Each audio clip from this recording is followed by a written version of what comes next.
సుస్వాగతం. రాయలసీమ ప్రాంతానికి ఒకదాని తర్వాత ఒకటి మేలు చేస్తున్న మా ఆంధ్రప్రదేశ్ ముఖ్యమంత్రి నారా చంద్రబాబు నాయుడు గారికి మైనారిటీ హక్కుల పరిరక్షణ సమితి తరఫున మరియు రాయలసీమ ప్రజల తరఫున ప్రత్యేక ధన్యవాదాలు తెలియజేసుకుంటున్నాము. ముఖ్యంగా లోకాయుక్త మరియు మానవ హక్కుల కమిషన్ను కర్నూలులోనే కొనసాగించడం అనేది మరి ఇక్కడ ప్రజల ఆకాంక్షలను, ముఖ్యంగా లాయర్ల యొక్క ఆవేదనను, ప్రజల యొక్క ఆవేదనను, ముఖ్యంగా రాయలసీమ ప్రజల యొక్క మనోభావాల్ని గౌరవిస్తూ మన ప్రియతమ ముఖ్యమంత్రి చంద్రబాబు నాయుడు గారు మరి ఈ సంస్థలను కర్నూలులో కొనసాగించడం అనేది మా అందరికీ ఎంతో సంతోషాన్ని కలిగించింది.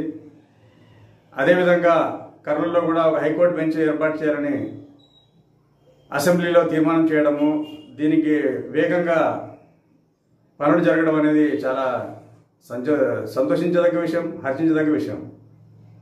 ఇదే విధంగా రాబోయే రోజుల్లో కూడా మరి ఎలాంటి ఆందోళనలు పెద్దగా లేకున్నా కూడా కేవలం ప్రజల యొక్క మనోభావాలను గుర్తించి, ప్రజల యొక్క ఆకాంక్షలను గుర్తించి, ప్రజల అవసరాలను గుర్తించి మన ఆంధ్రప్రదేశ్ రాష్ట్ర ముఖ్యమంత్రి చంద్రబాబు నాయుడు గారు రాయలసీమ ప్రజలకు మరి ఒకటి తర్వాత ఒకటి మేలు చేయడం అనేది ఎంతో గొప్ప విషయము.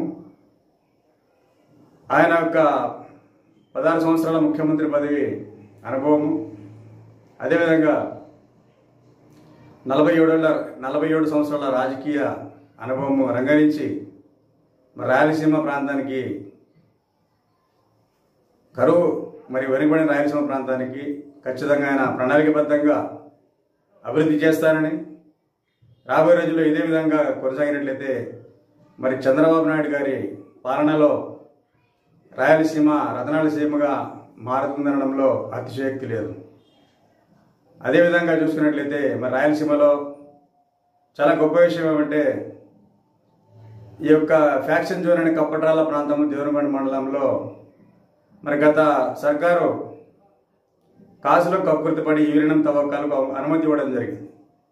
మరి దాన్ని కూడా అది ఎంతో ప్రభుత్వం నష్టం కలిగించేదని కూడా, ప్రజల ఆరోగ్యం, ప్రజల సంక్షేమం ముఖ్యం కాబట్టి చంద్రబాబు నాయుడు గారు మరి ఆ యొక్క యురేనియం తవ్వకాలని కూడా ఆపేయడం అనేది ఆయన యొక్క పెద్ద మనసుకు నిదర్శనము. దానికి మేము ప్రత్యేకంగా ధన్యవాదాలు తెలియజేసుకుంటున్నాం.